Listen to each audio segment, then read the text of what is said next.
नमस्कार साथियों, आज बहुत दिनों बाद फेसबुक लाइव के जरिए आप सभी के समक्ष हम लोग यहाँ पर उपस्थित हुए हैं।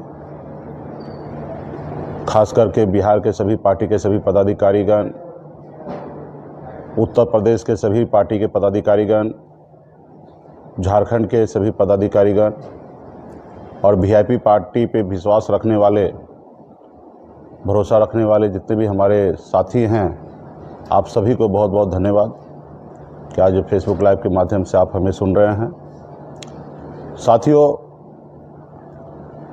पिछले 100 दिन जो रहा वीआईपी पार्टी के लिए, बहुत ही कठिन परिस्थिति से पार्टी गुजरा, लेकिन हमने आप लोगों के बीच में कोई भी ऐसी जानकारी नहीं दिया जिसके कारण आपको मन में विचलित होता, आपको परेशानी बढ़ता।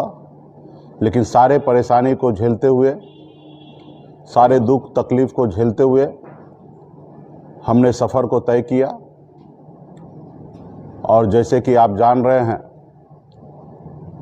कि वीआईपी पार्टी इंडिया गठबंधन का हिस्सा बना है। 3 लोकसभा सीट पर हम लोग चुनाव लड़ रहे हैं। झंझारपुर, मोतिहारी और हमारे गोपालगंज, 3 जगह हम लोग चुनाव लड़ रहे हैं। तो साथियों, जैसे कि आप सबको पहले से ही जानकारी है कि हम लोग अपने समाज के हक अधिकार दिलाने के लिए लड़ाई लड़ रहे पिछले 10 सालों से। बिहार में राजनीति करना है, ये उद्देश्य लेकर हम बॉम्बे से बिहार नहीं आए। बिहार में हमारे समाज को स्थिति को सुधारने के लिए, उनको हक अधिकार दिलाने के लिए हम लोगों ने लड़ाई लड़ना जारी रखा। 5 साल तक निषाद विकास संघ के द्वारा हमने लड़ाई लड़ा। फिर हमें एहसास हुआ कि पॉलिटिकल पार्टी बनाकर लड़ाई लड़ा जाए।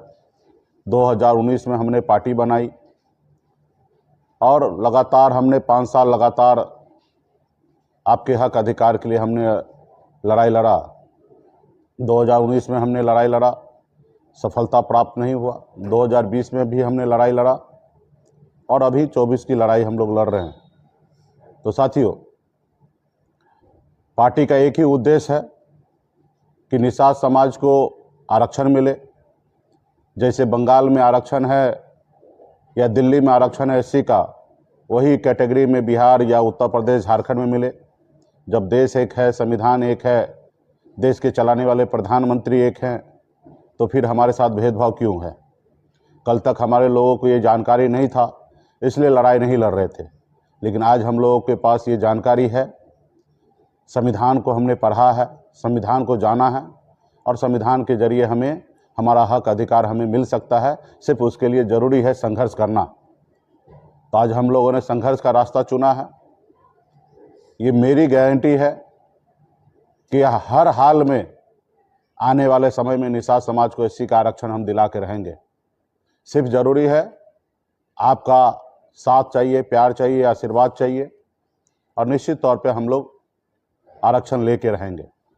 हमने पूरे यूपी, बिहार, झारखंड में लगातार 125 दिन गांव-गांव में जाकर, जिला ब्लॉक में जाकर, हाथ में गंगा जल लेकर और हमारे लोगों के साथ हमने संकल्प लिया था कि आरक्षण नहीं तो गठबंधन नहीं, गठबंधन नहीं तो वोट नहीं। इस नारा के तहत हम लोग मजबूती से हमने काम किया था और बहुत हद तक हम लोग सफल भी हुए।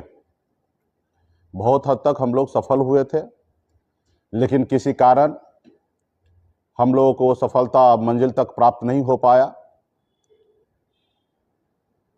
जब भारतीय जनता पार्टी को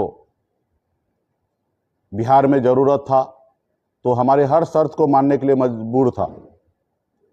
दिसंबर महीना में गृह मंत्री जी से मुलाकात हुआ था। उन्होंने आश्वस्त किया था कि हम निषाद को आरक्षण लागू करेंगे और शीतकाल सत्र में ही हम इसको पटल पे लाएंगे और आने वाले सरकार में हम इसको करेंगे, क्योंकि उस समय में उनको बहुत ही ज़्यादा ज़रूरी था बिहार में लड़ाई लड़ने के लिए। फिर उन्होंने नीतीश कुमार जी को अपने पाले में कर लिए और जब वो उन्होंने अपने पाले में कर लिए तो उनको लगा कि जब नीतीश जी आ गए हैं तो मल्ला का बेटा का ज़रूरी नहीं, वीआईपी पार्टी का ज़रूरत नहीं है। फिर उन्होंने एक सीट का ऑफ़र किया, एक सीट लीजिए, लड़िए।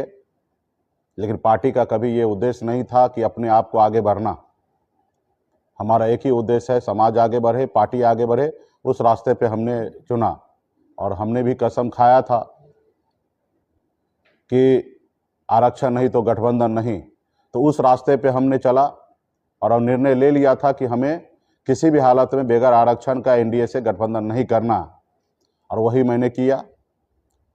उसके बाद बहुत सारा परिस्थिति बना और भारतीय जनता पार्टी बहुत ऐसे रणनीति पे काम किया। उनका पूरा कैलकुलेशन था कि किसी भी तरीके से वीआईपी पार्टी का रजिस्ट्रेशन कैंसिल कर दे, और उस पर उन्होंने काम भी किया। उन्होंने गलत तरीके से हमारा चुनाव सिंबल जो है वो दूसरे पार्टी को अलॉट कर दिया है। उसके बाद उन्होंने बहुत कोशिश किया कि वीआईपी पार्टी का रजिस्ट्रेशन कैंसिल हो जाए, लेकिन हमने पूरा शक्ति लगाया, मेहनत किया, बहुत सारे लोगों को इसमें मदद भी हमने ली, जिसके कारण हमारे पार्टी का रजिस्ट्रेशन बच गया।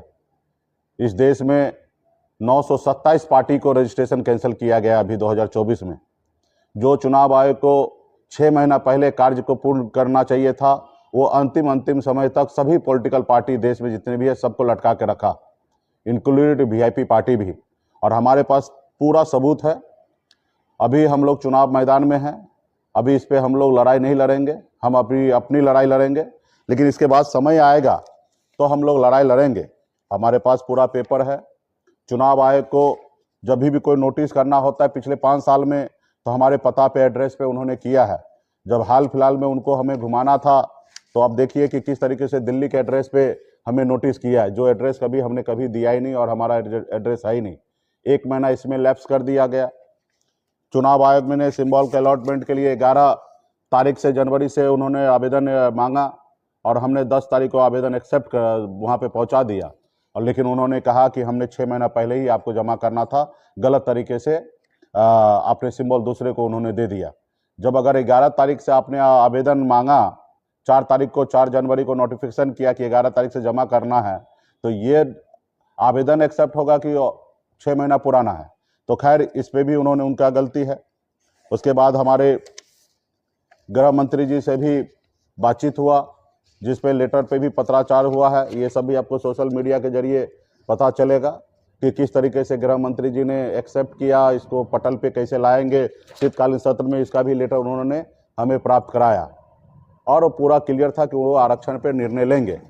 लेकिन नीतीश जी के आने के बाद उनको लगा कि निषाद का बेटा को ज़रूरत नहीं है।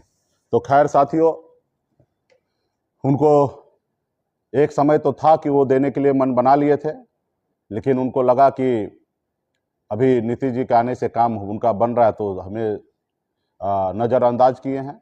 लेकिन इसी तरीके से शक्ति ताकत बनाए रखिए, निश्चित तौर पे आगे आने वाले समय में हम लक्ष्य को प्राप्त करेंगे। और तमाम हमारे पार्टी के जितने भी कार्यकर्ता है, शुभचिंतक है, सभी से अपील करूंगा कि मजबूती से यूपी, बिहार, झारखंड में इंडिया गठबंधन के साथ खड़ा होइए। इस बार हमारे सीट मिला, कितना मिला ये मायने नहीं रखता है, मायने रखता है कि लड़ाई लड़े। जो लोग हमें इग्नोर किया, जो लोग हमें पहचानने से इनकार किया, ऐसे लोगों को हम अपनी शक्ति का एहसास कराएं। तो इसलिए साथियों, यूपी में सीट मिला नहीं मिला इसके लिए सोचना नहीं है, झारखंड में सीट मिला नहीं मिला इसके लिए नहीं सोचना है, बिहार में कितना सीट मिला वो नहीं सोचना है। हम आगे की तैयारी फिर 2025 की लड़ाई लड़ेंगे, 29 की लड़ाई लड़ेंगे। और निश्चित तौर पे जिस तरीके से हमने प्रोग्रेस किया है पिछले 5 सालों में, हमारी पार्टी आने वाला समय में निश्चित तौर पे बिहार ही नहीं देश में हमारी पार्टी का एक अपनी पहचान होगा। लेकिन इसके लिए निरंतर हमको संघर्ष करना पड़ेगा। हम लोग ऐसे घर में जन्म लिए जहाँ पे बचपन से लेकर और बुढ़ापा तक संघर्ष करना पड़ता है, बहुत मजबूरी का सामना करना पड़ता है। आप और हम अगर संघर्ष अभी करेंगे तो शायद हमारे आने वाला पीढ़ी को जितना संघर्ष आज करना पड़ रहा है उतना संघर्ष नहीं करना पड़ेगा। तो इसके लिए हम लोगों ने लड़ाई लड़ रहे हैं। अभी 3 लोकसभा सीट मिला है। हमने निर्णय लिया कि मैं चुनाव नहीं लड़ूंगा, और पूरे बिहार में प्रचार करेंगे ताकि ज़्यादा से ज़्यादा हम सीट इंडिया गठबंधन जीत सके, ज़्यादा से ज़्यादा जो हमारा दुश्मन है उनको नुकसान दे पाए। और तीनों सीट में एक सीट सुरक्षित सीट है जहाँ पे किसी एससी के भाई को हम लोग टिकट देंगे। 2 सीट है वो सीट पे हर हाल में हमें चुनाव जीतना है। सिर्फ फॉर्मेलिटी के लिए हम चुनाव नहीं लड़ेंगे। अगर फॉर्मेलिटी के लिए चुनाव लड़ना होता तो मैं लड़ जाता या मेरे भाई को लड़ा देता, परिवार से किसी को लड़ा देता, ऐसी नहीं है। हर हाल में हमें चुनाव जीतना है। शीघ्र ही हम प्रत्याशी का घोषणा करेंगे।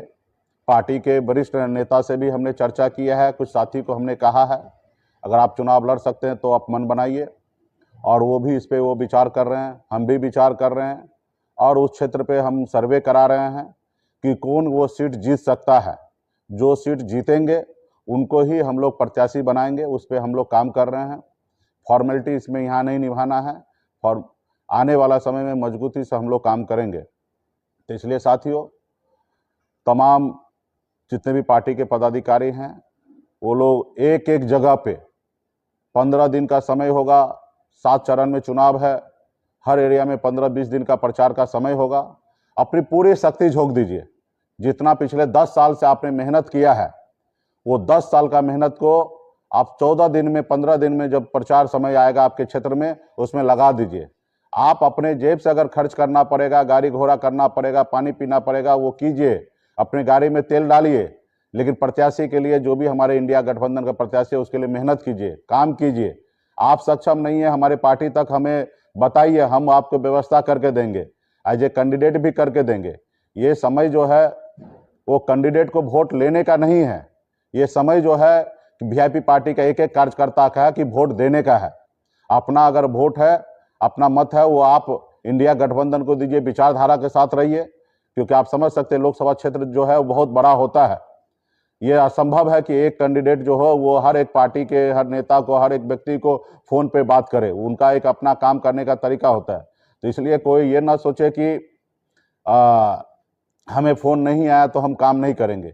नहीं, ये चुनाव आपका है, और जब आप लड़ेंगे, अभी अपनी शक्ति का एहसास करा देंगे बिहार में, तो 2025 का चुनाव यूँ कह दीजिए कि विधानसभा चुनाव कभी भी हो सकता है बिहार में।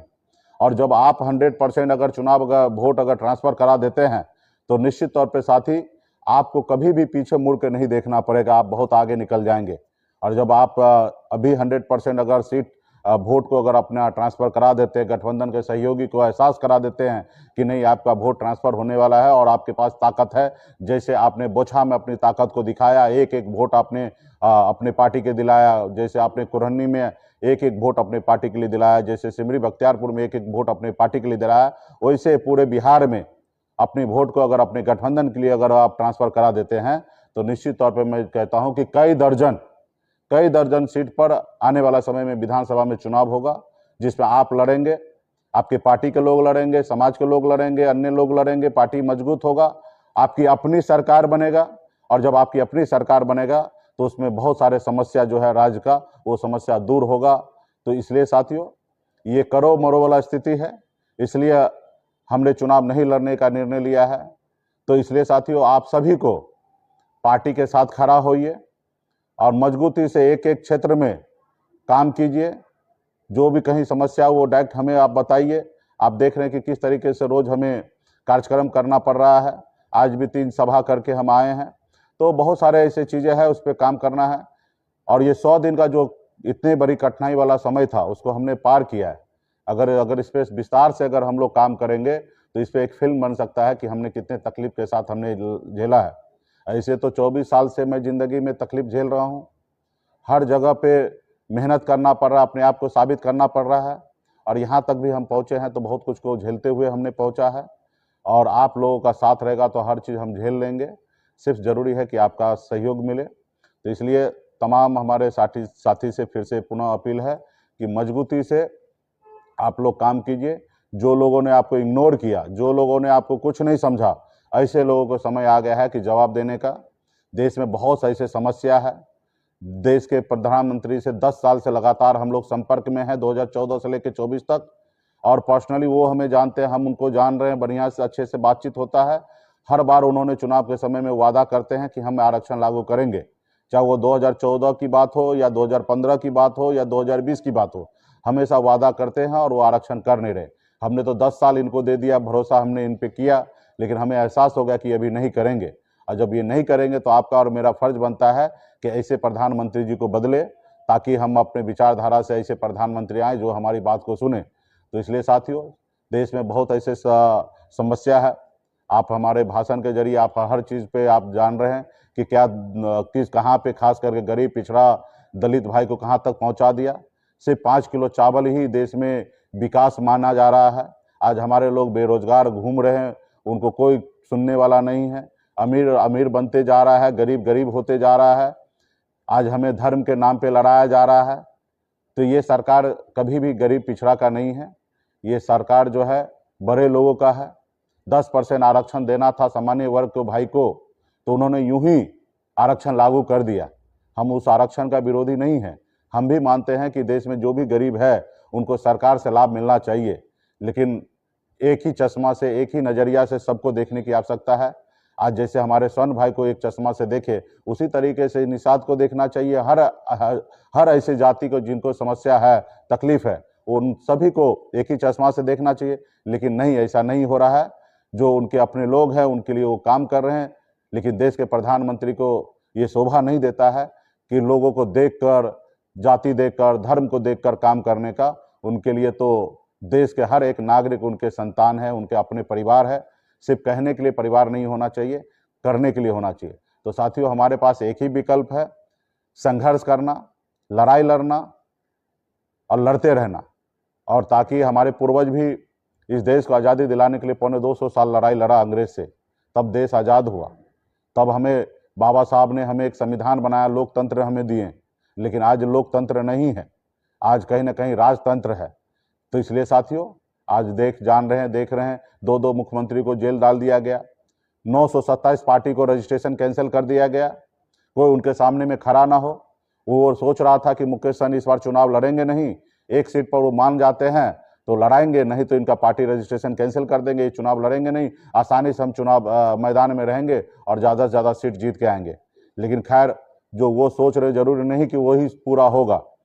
हम लोग भी मेहनत कर रहे हैं, हमारे साथ भी ऊपर वाला है, भगवान है। हम लोग सही विचार पे जाके काम कर रहे हैं। राम सिर्फ उनके साथ ही नहीं है, हमारे साथ भी हैं। हम भी राम को मानते हैं। अगर भगवान कहीं है तो भगवान का आशीर्वाद हमको भी प्राप्त होता है, क्योंकि हम सही रास्ते पे, ईमानदारी के रास्ते पे चलते हैं, ना ही कि हम झूठा काम करते हैं। आपने देखा कि किस तरीके से करप्शन पे भारत सरकार में, खास करके मोदी जी ने हमेशा कहा कि हम करप्शन मुक्त हम भारत को बनाएंगे, लेकिन किस तरीके से करप्शन करते हैं। कैसे ईडी सीबीआई को नोटिस भेज के उनसे चंदा लिया जा रहा है, कैसे बड़े बड़े कंपनी को काम देकर उनसे करोड़ों अरबों रुपया चंदा लिया जा रहा है। भारत में हर जिला में, हर लोकसभा क्षेत्र में कैसे बड़े भव्य ऑफिस बनाया जा रहा है, देश को कैसे कब्जा किया जा रहा है। तो साथियों, अगर इस तरीके से चलते रहा तो कहाँ गरीब पिछड़ा दलित का आवाज हो, कहाँ बुलंद हो पाएगा। अगर सब मनमर्जी करेंगे राजा के जैसे, तो कैसे हम लोग आगे बढ़ेंगे। तो इसलिए साथियों, ये जरूरी है कि ये राजतंत्र जो लाना चाहता है, इसको हमें खत्म करना है। हमारे पूर्वज ने जो हमें लोकतंत्र दिया, उसको बहाल करना है। किसी का तानाशाही देश पे ना चले।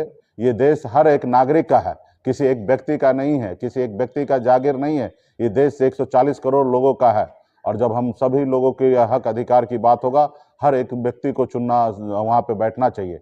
ये कोई भी देश के प्रधानमंत्री हो या मुख्यमंत्री हो या विधायक हो, अपने दम पे नहीं पहुँचता, वो जनता के वोट से बनता है, पहुँचता है।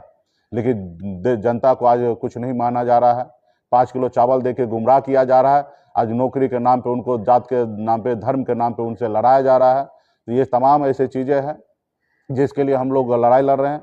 हम बहुत खुशनसीब हैं कि जैसे हमारे पूर्वज ने आज़ादी की लड़ाई लड़ा, संघर्ष किया, आज भी मैं मानता हूं कि मैं भी एक आज़ादी की ही लड़ाई लड़ रहा हूं। इस देश में जो जिस तरीके से कह सकते हैं कि एक इमरजेंसी का दौर चल रहा है, किसी को आवाज़ को दबाया जा रहा है। तो इसलिए साथियों, हम लोग खुशनसीब हैं कि ऐसे समय में हम ऐसी बड़ी शक्ति के साथ लड़ाई लड़ रहे हैं, ऐसी शक्ति जिनके पास इतना पावर है कि मुख्यमंत्री को जेल डाल दिया जा रहा है। तो ऐसे शक्ति के साथ लड़ रहे हैं। परेशानी बहुत कुछ है, उठा रहे हैं, उठाएंगे, लेकिन आपके हक अधिकार के लिए लड़ाई लड़ते रहेंगे। पार्टी जो है वो हर जाति धर्म के लिए है, हर लोगों को न्याय दिलाने के लिए है। लेकिन इस पार्टी का जन्म ही एक निषाद समाज का आंदोलन से हुआ है। तो इसलिए निषाद समाज का भी जो समस्या है वो पार्टी के लिए सर्वोपरि है। उसके बाद पार्टी जब भी सत्ता पावर में आएंगे तो एक ही चश्मा से, एक ही नज़रिया से हमारे बिहार के 13 करोड़ जनता जो है उनको एक ही नज़रिया से हम लोग देखेंगे। जाति धर्म से ऊपर उठकर हम लोग काम करेंगे। तो इसलिए साथियों, आप लोग मजबूती से अपने अपने क्षेत्र में, अपने अपने गांव में, अपने अपने टोला में कमेटी बनाइए और मजबूती से करिए। खास करके हमारे बिहार में निषाद समाज से आने वाले हमारे जितने भी पढ़े लिखे समझदार जो लोग हैं, बुद्धिजीवी लोग हैं, जो हमारे जनप्रतिनिधि हैं, इन सब से हाथ जोड़ के आग्रह करता हूं कि आपके बगैर सहयोग से असंभव है कि हमें आरक्षण मिल जाना, असंभव है हम अपनी कामयाबी को बुलंदी तक पहुंचाना। तो इसलिए आपका रोल इसमें अहम होना चाहिए, क्योंकि गांव समाज में आपके लोग सुनते हैं, आपको पहचानते हैं, आपके बताए हुए रास्ते पे चलते हैं। तो इसलिए कृपया करके जो आप सरकारी नौकरी में हैं या प्राइवेट नौकरी में हैं या बिहार में हैं या बिहार से बाहर हैं, आप अपने अपने गांव में अपने अपने लोगों को फ़ोन कीजिए, बताइए कि जो वीआईपी पार्टी का मिशन चल रहा है निषाद क्रांति, उस क्रांति से जुड़िए। इस क्रांति से जुड़िएगा तो समाज का लाभ होगा। आज जो हमने निषाद क्रांति मशाल को जो हमने जलाया है, आज देखिए बिहार में जितने भी बिहार में पॉलिटिकल तरीके से अगर मजबूत है नेता बने हुए हैं, तो आज निषाद क्रांति का देन है। आज कोई भी अपने दम पर बिहार में नहीं है। तो इसलिए साथियों, ये मशाल अगर आप जलाएंगे तो अपने घर में प्रकाश होगा या नहीं होगा उसकी बात है, लेकिन अगल बगल में रोशनी होगा। आज हमारे पार्टी की वजह से अगल बगल में रोशनी हो रहा, और एक न एक दिन अपने घर में भी प्रकाश होगा और अच्छी तरीके से होगा। आप देख लीजिए, निषाद क्रांति का देन है। आज हमारे भाई मदन सहनी जी आज मंत्री बने हैं, ये वीआईपी पार्टी का देन है। आज अगर वीआईपी पार्टी गोरा बोरा में सीट कटवा के अपने प्रत्याशी को नहीं उतारते तो तो आज हमारे भाई मदन जी वहाँ पे विधायक नहीं बनते, क्योंकि उनका टिकट 2015 में कट चुका था बहादुरपुर से, वो घर बैठ गए थे। लेकिन हमने गोरा बोराम का सीट कटवाया था विनोद बम्पर जी को लड़ाने के लिए, और वहाँ पे हमारे और नीतीश जी से बात नहीं बना, तो उसके बदले में उनको वहाँ पे चुनाव लड़ाया गया, जिसका कारण है कि आज वो मंत्री बने हुए हैं। आज हरी सहनी को आप देख लीजिए, 2020 में किस तरीके से हमारे पार्टी का सदस्यता लिया, वीआईपी का नेता बना, और चुनाव मैदान में हमने उनको टिकट दिया था, लेकिन उन्होंने खास करके पार्टी के साथ नहीं रहकर भाजपा के साथ चले गए, और जिसका कारण है कि हमारे एमएलसी जो हमें देना था वो नहीं देकर निषाद को बेटा को उन्होंने एक एमएलसी बनाया, और हमें रोकने के लिए उनको नेता प्रतिपक्ष बनाया विधान परिषद में। उसके बाद अभी उनको मंत्री बनाया गया। ये वीआईपी पार्टी का देन है। कई ऐसे विधायक है जो वीआईपी पार्टी का देन है। विजय गौरी जी हैं जो कटिहार से बरारी से आते हैं, वीआईपी पार्टी ने 2015 में उनको टिकट दिलाया, मेयर में हमने उनको मदद किया, आज जिसके लिए आज वो विधायक है। या आप चले जाइए कैमूर में हमारे बिंद जी विधायक हैं, तो महागठबंधन से हम लोग 2020 में निकले थे, उसका लेके उनको टिकट दिया गया, आज वो विधायक बने हैं।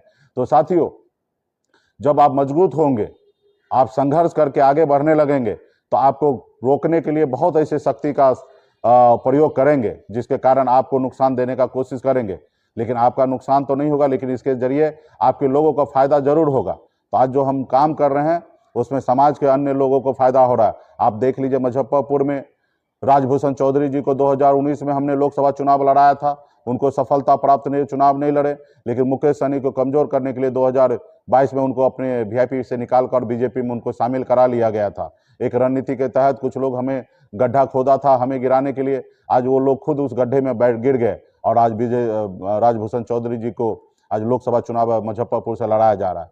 तो ये सब चीजें, समाज जब आगे होगा तो निश्चित तौर पे अगला जो दुश्मन है वो आपके बारे में सोचेगा। आज जैसे बिहार में तेजस्वी प्रसाद यादव जी आगे बढ़ रहे हैं, उत्तर प्रदेश में अखिलेश जी आगे बढ़ रहे हैं, तो आज उसी समाज से यादव जी को मध्य प्रदेश में वहां पे मुख्यमंत्री बना दिया गया है। तो आपको लोग कहते हैं ना कि फूट डालो राज करो, तो ये तरीका वो अपनाएंगे कि आपको आप में फूट डालेंगे और ताकि वो राज करेंगे, आपके लोगों को ही आपके पीछे लगाएंगे। लेकिन हमें इससे विचलित नहीं होना, इससे हमारा समाज आगे बढ़ रहा है, व्यक्ति विशेष ही आगे बढ़ रहा है, लेकिन हमारा झंडा जो है हमेशा ऊंचा रहना चाहिए। जब तक झंडा ऊंचा रहेगा तब तक आपके लोग पॉलिटिक्स में हो या सामाजिक में हो, आपको लोग पहचान पूछेंगे और आपको इज्जत देंगे। तो इसलिए साथियों, हर एक वीआईपी का कार्यकर्ता, हमारे शुभचिंतक, हमारे सपोर्टर, हमारे लोगों का कर्तव्य बनता है कि वीआईपी का झंडा बुलंद रहे, और जो संकल्प यात्रा है आने वाले समय में फिर से जारी रहेगा पार्ट 2। अभी जो जितने भी आपने संकल्प लिया माता गंगा का, आपने अपने पूर्वज का साक्षी मानकर आपने संकल्प लिया है, उस संकल्प को ऊपर आपको और हमको सभी को चलने का समय आ चुका है। तो इसलिए साथियों, सिर्फ आपको ही उस पर चलना नहीं है, अपने अगल बगल में जितने भी आपके रिश्तेदार है, आपके जानने पहचानने वाला है, उन सब को आपको कोशिश करना है कि अपने गठबंधन, इंडिया गठबंधन के साथ खड़ा हो जाए। सिर्फ आपको अपना वोट देने से बदलाव नहीं होगा। जब तक आप मैदान में उतरकर पसीना नहीं बहाएंगे, जब तक अपने लोगों को जागरूक नहीं करेंगे, तब तक ये सफलता नहीं आगे बढ़ेगा। तो इसलिए साथियों, और भी बात हम समय समय पर आपके बीच में आएंगे। तो इसलिए साथियों, बहुत सारा चीज़ है जो समय समय पे आप लोगों के बीच में आएंगे, बात रखेंगे। तो इसके लिए आज के लिए इतना ही। बहुत बहुत धन्यवाद सभी साथी को, बहुत बहुत धन्यवाद।